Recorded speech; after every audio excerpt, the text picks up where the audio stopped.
This is Lydia, the lifestyle coach, and so fun to see you guys on today. Welcome to another live feed. For some reason, the camera zoomed in really close. So sorry, I didn't mean for you to have such a close up. If you're listening to audio, then this is not an issue. But all right, hello up close and personal. Hi guys, it's Lydia, the lifestyle coach, and we are ending eating disorders using nothing but your brain. Yes. And every single one of you have a brain. So it's wonderful because that means that if you struggle with food and you have a brain, then you can be done with the struggle with food. And when we talk about the struggle with food, we're talking about binge eating, bulimia, overeating, yo-yo dieting, body hate, food obsession, all that jazz, you guys.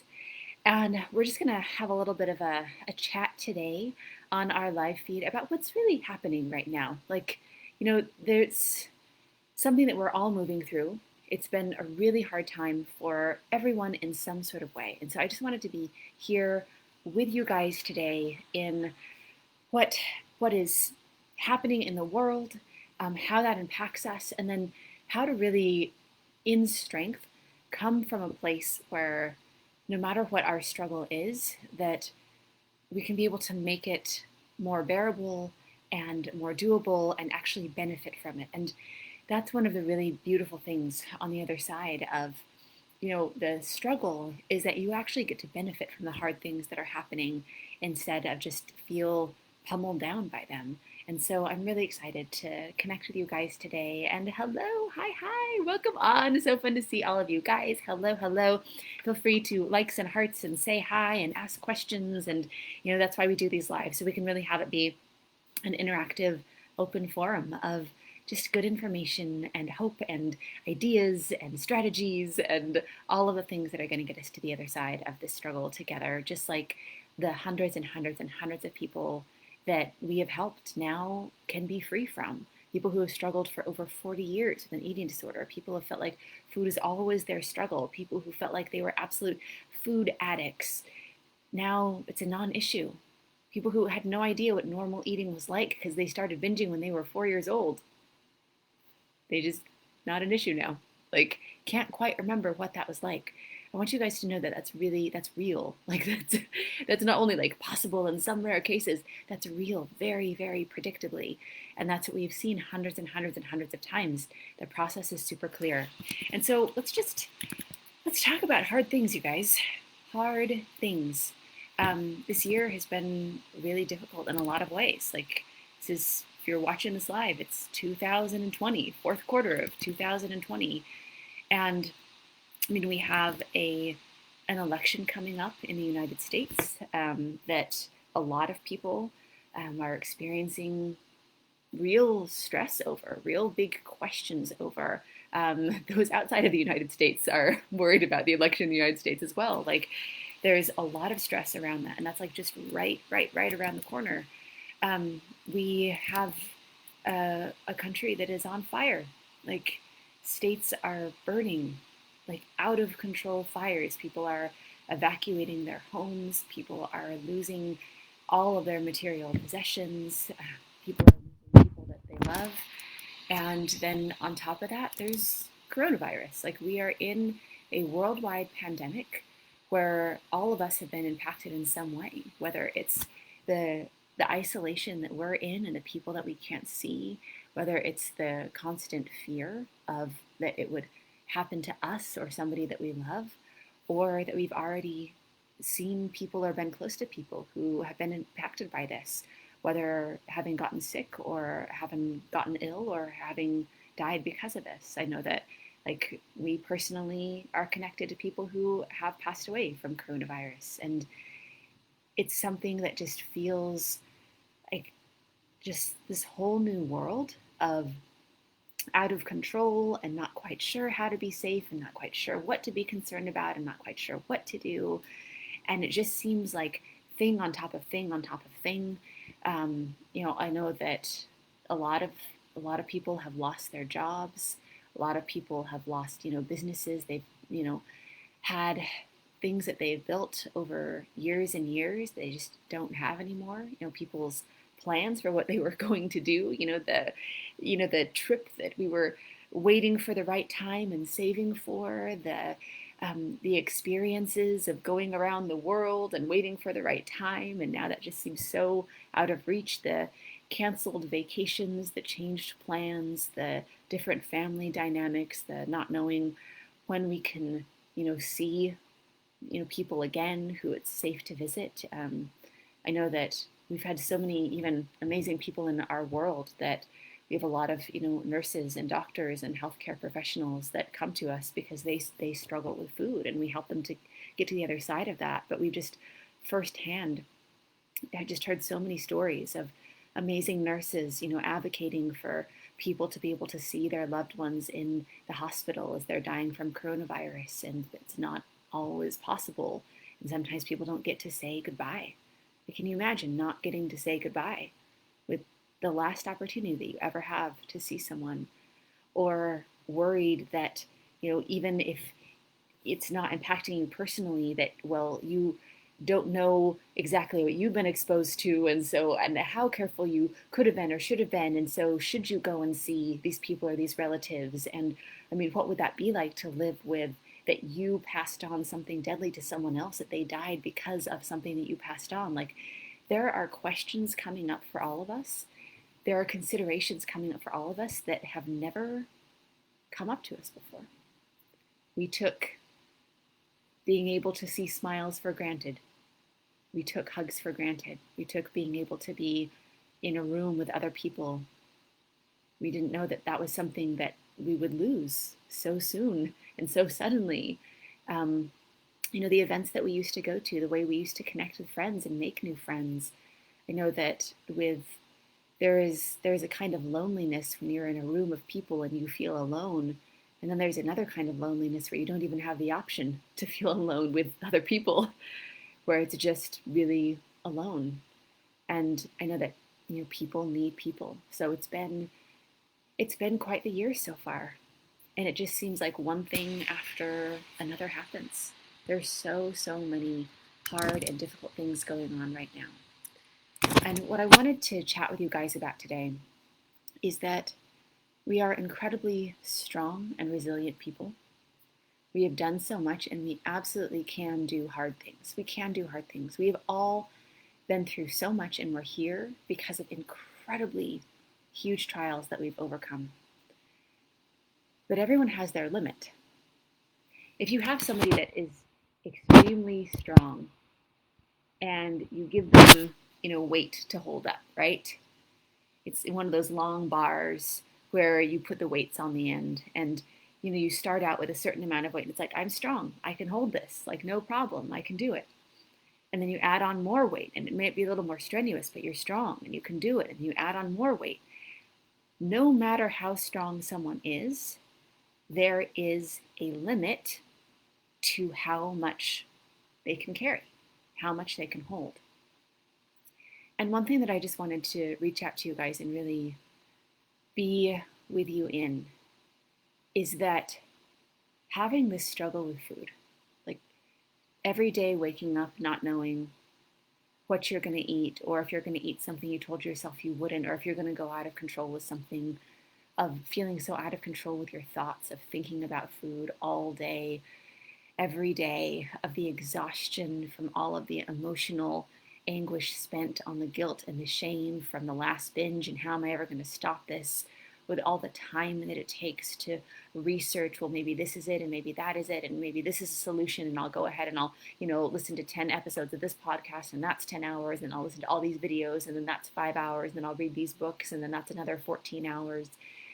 And then the things that we lose out on, like not being present with the very people that we love because we're thinking about food, or because food is right over there, and then feeling broken and feeling like we're, beyond fixing, and then experiencing all the guilt of that, then it creates this baseline of burden and weight and stress that we're carrying that is more than people who don't have that struggle. Normal eaters, where food is a non-issue, where they don't even think about their bodies, where they just have the same wardrobe of clothes that they fit for a lot of years, and they get new clothes because they wear out, not because they grow out of them, that have like 10 hours more in their day and 80% of their mind more than somebody who's struggling with food. Like, they can do a lot of hard things because they just have more capacity to. But when you have an eating disorder, when you have this struggle with food, there's like this weight that you never ever put down because you wake up with it and you go to bed with it and you wake up in the middle of the night with it. And it's already there. So it's like, if somebody can, lift 100 pounds and then you put, some more weight and, maybe they can take more weight because, all right, like 100 is my limit, but maybe I can take a little bit more. But when you're already at your limit, when you're already at, I can't stand this and this is so hard and I'm so exhausted and I can't believe I'm having to do this every single day. When you're already at your max weight, when you can't hold anymore, and then your state is on fire, and then somebody that you know is living with coronavirus and you don't know if they're going to survive it, and then on top of that, you're so worried about the election coming up, like you didn't have a lot of room. You didn't have extra spoons. You didn't have this space left where, well, I'm carrying around a certain amount of burden, and then when hard things happen, good thing, I've got a reserve of, well, I can hold more weight for a little while. No, you are already maxed out because this problem with food took so much from you. So when hard things happen, it tips us over the edge. This is the snappiness, the moodiness, our kids being afraid of us, our partners walking on eggshells around us, because it seems like the smallest things set us off, and it's just because we were already at capacity, and that was the last straw. That was the very last thing. And then you add really big things like what have happened this year, and there's a lot of suffering. And what's difficult on top of that is the very thing that is taking so much burden and so much of our life and so much of our capacity is the very thing that we've trained ourselves to go to try to feel better. So I'm binging, I'm purging, I'm overeating, I'm yo-yo dieting, I hate my body, it's taking so much capacity. And then something really hard happens, and what do? We eat more, we binge more, we hate ourselves more. So with every hard thing that happens, then it's multiplied, right? It's like the head of a hydra. You cut one head off, and then you've got two or three that are, popping up when we try to do that, because we are going to the very thing for comfort that hurt us in the first place. And so it just starts feeling more and more and more difficult. So with a struggle with food, whether you're calling it an eating disorder, whether you're calling it you're a food addict, whether you're calling it that, like you just love food so much, whatever it is that's destroying your life, when you're carrying that around all the time, it makes everything else that's happening so much harder. And so this is the gift when hard things happen like this, is that we get to see really where we're at. There were some of us that thought we were okay. There were some of us that thought that we had healing from our struggle with food because we had been managing it barely, because we could get through the day without binging, because we could control everything, because we could work out enough to cancel the extra calories that we were eating out of control, because we were making the food plan. Oh, thank you so much for letting me know about my sound being very low. Thanks, Roz. I want to make sure you guys can hear me okay. Yeah, I'm feeling like there might be some issues with audio. Someone else let me know if you're having any trouble hearing me. You might be able to change that. All right. Neat. Thank you guys for giving me feedback like that. All right. So here is the gift, is that a lot of us, or some of us, thought that we were doing okay because we were spending so much energy managing this issue with food that we tricked ourselves into believing that we were okay because we could barely manage it from day to day. And then we have something like global pandemic or something big happen in our life. Oh, thank you so much, Roz, for letting me know. Okay, all right. Looks like our sound is better. Maybe there was just a bit of up and down there. And the gift in that, you guys, is that you get to see your reality. Instead of believing and just getting by and trying to control everything for the rest of your life and thinking, well, at least I'm managing it every day, spending your whole lifetime managing it. When big things like this happen, you get to see what the reality is, like where you're actually at. And for a lot of us, we found out we're not okay. We're not okay. We couldn't handle it. Because what we tried not to do, maybe you went for a few months without binging, or maybe you got your weight stabilized for a little while, and now it's all back. It all came back because you reached that capacity where it was too much. There was too much stress. There was too much emotion. Hard things happened. And it is important to know that you're not okay because you weren't okay before. And you were spending your whole life trying to convince yourself that you were. And it is a gift to know that you're not. Because as soon as you know, actually, I'm not over this. Actually, I'm not okay. Actually, the thing that I thought that I had under control, I don't. That moment of reality is when you can start fixing it for real. It's this beautiful and important turning point where you can see clearly, oh, I'm not okay. If you can be triggered, and I'll put that in quotes, triggered by hard things happening, if you're okay as long as you don't have stress, if you're okay as long as you don't have sorrow, if you're okay as long as you don't have hard things happen, you're not okay. You're just white knuckling it until you can't anymore. Okay, healed from this means you can do hard things and hard things can happen, and nothing can make you binge. Nothing can make you hate yourself. Nothing can make you overeat. Nothing can make you out of control. That's true freedom. And that's not just some fantasy. That is what we've seen over and over and over, hundreds and hundreds and hundreds of times, where it doesn't matter what's happening, nothing can make you binge when you don't have the problem anymore. So take that for the gift that it is. I know that it's not easy. I know that it's difficult. But if this year, if 2020 has shown you that you're not okay, that you do have a problem with food, then we can see the gratitude in that and be like, I'm so glad to know that actually I wasn't okay, because you can't fix a problem that you don't think is a problem.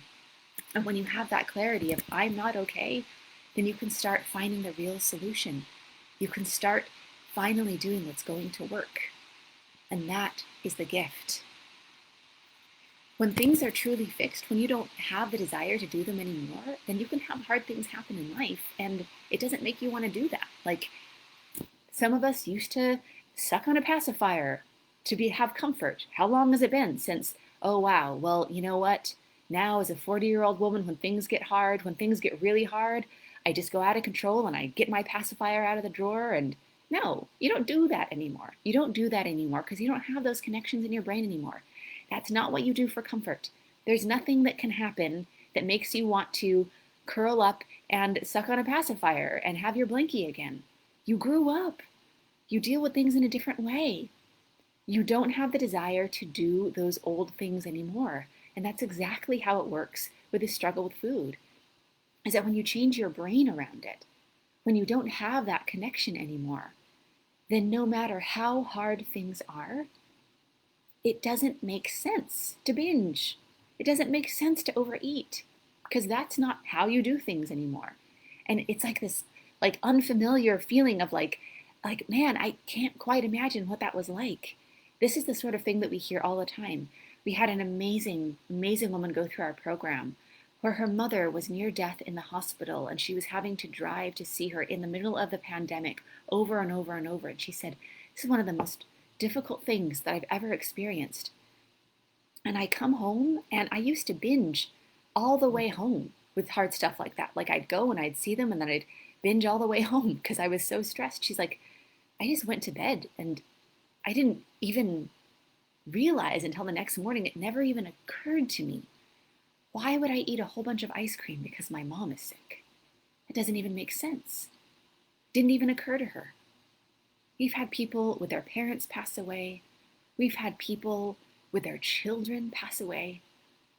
We've had people that have tragically lost things. We've had people who have lost careers after decades and don't know where their next one is coming from. We've had people lose relationships. We've had people lose jobs. We've had people in all sorts of situations. And this is the beautiful thing in that. That yes, that is hard. No, that is not easy. Yes, our hearts break for them and with them. And they get to say, and eating a bunch of food over it didn't even occur to me. Didn't even occur to me. It used to occur to me every time. It used to be a compulsion every time. It used to be that I had no idea what I would do to stay in control when hard things happened, because I would be in the kitchen before I even had a chance to consider something other than that. And it didn't even occur to me. And the power in that moment of knowing that hard things can happen and it's not connected with food whatsoever is such an incredible, incredible celebration. And here's the other really beautiful thing about that is it is an incredible feat. It takes a lot of strength to have an eating disorder. You are using 80% of your brain thinking about food all the time. You're spending all this time, all these hours in your life trying not to do it, trying to track things, trying to track triggers, recording things on your app, all the calories, all the calories, all the calories, all the extra working out, all the extra worry, like spending hours in your closet because everything looks horrible because you're so uncomfortable in your body.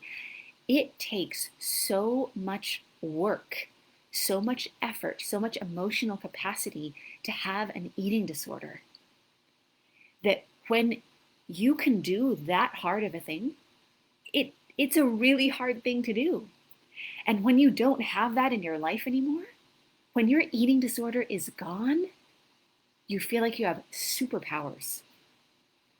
Because you were dealing with everything in your life on top of being at 99% capacity of already dealing with this really hard thing with food.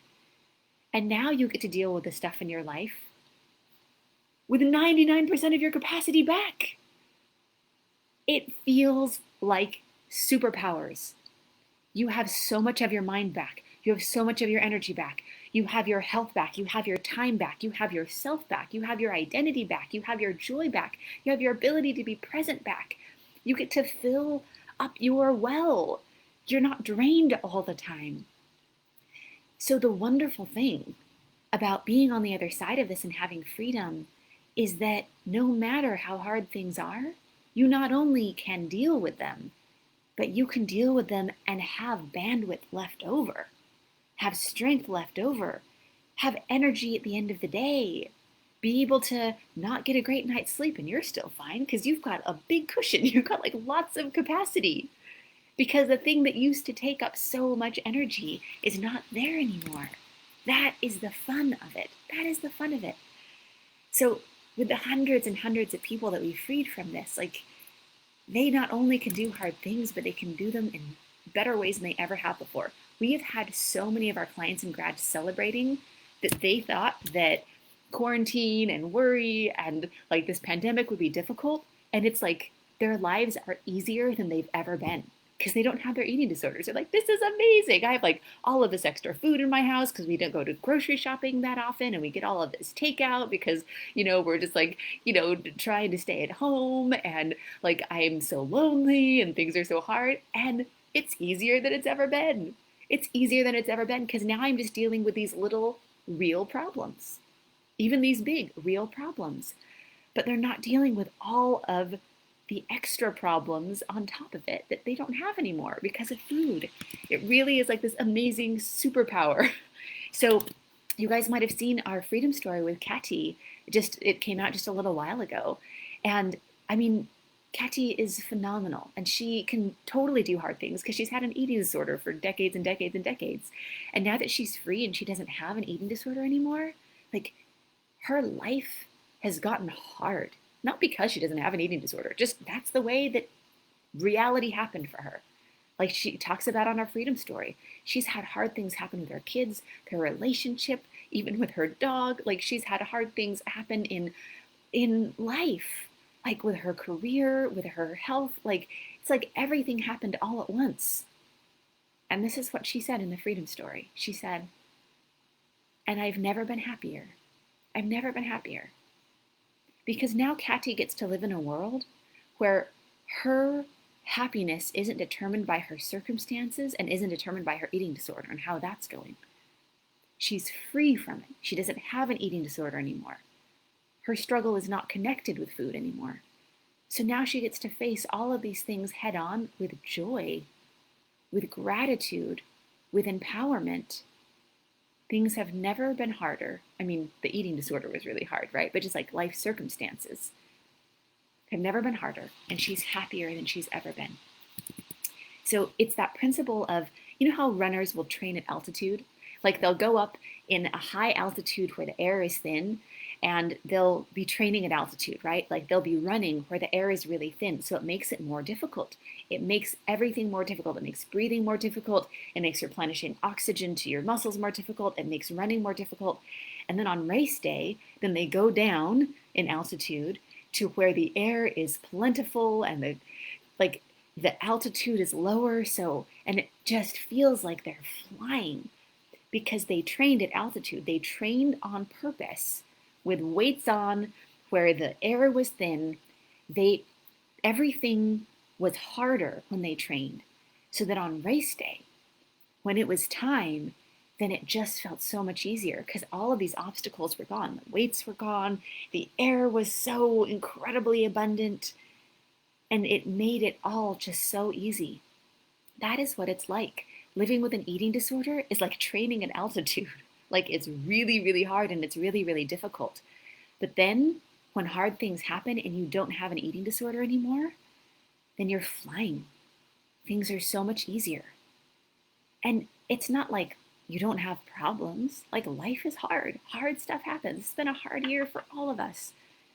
But it can be the best year. This can be the end of 2020. If you choose to get free right now, this can be the very best year you've ever had. Because now you're down at sea level, right? Like now you're not having to use all this capacity for an eating disorder.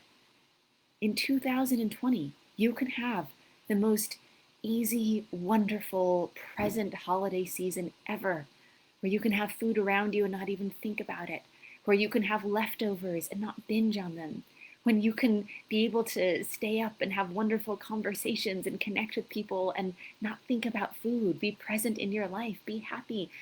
Like, know that the new year is approaching and that you don't have to go on some restrictive diet that's just going to start the cycle over that's been going for the last 40 years. Like, that's what you get to do if you get free now. And there's no better time. I know that it's a hard year, but if you wait until things get easier to fix this problem, you will wait for the rest of your life because this problem will only make things harder and harder and harder. So it's about drawing that line in the sand of right now. So what you want to do is you want to go the first step to that. So in drawing that line in the sand and saying enough is enough and truly fixing this problem, the first step is to get the foundation of freedom. Now we do that through a process called a breakthrough session where it's one-on-one. This is not like in some big group or you listen to some recording. Like this is about you individually. Like we are willing to take that time because that's what works, is that one-on-one, because this isn't in generalities. This is about you. And what you can do is you can book a free breakthrough session to get that foundation of freedom. You're going to go to lifewithlydia.com/apply. Again, lifewithlydia.com/apply. And you can book a free breakthrough session. And in that session, what we are going to do is we are going to work with you one-on-one to get you the foundation of freedom, of looking at exactly the pattern of what is happening right now and how it's impacting you, and exactly what freedom is possible for you on the other side of this, and really, truly what you want. And then we're going to show you how to bridge that gap. And if we can get you to the other side of this, then we will show you how. We'll be really clear on next steps of how to solve this. And if not, then we'll know where to best direct you from there. But either way, you're going to have that foundation of freedom. That is always the first step. In every freedom story that you guys have seen, every single one of those people that are getting to say, I don't have an eating disorder anymore. I'm free. Like I thought I was broken. I thought that nothing could ever change. And now I don't even think about food. It's a non-issue. I'm a normal eater. They all started with getting this foundation of freedom. They all booked a breakthrough session. That is how everyone starts when they get free from this. And you can do that. You can go to lifewithlydia.com/apply and book your free breakthrough session. And we are going to work with you so that you can get the rest of your life back and know that you came out of 2020 triumphant, that this was the year, one of the hardest years ever, that you fixed one of your biggest problems. How fun is that? And I'm so excited for you guys in that. So this is Lydia, the lifestyle coach, signing off. Bye, guys.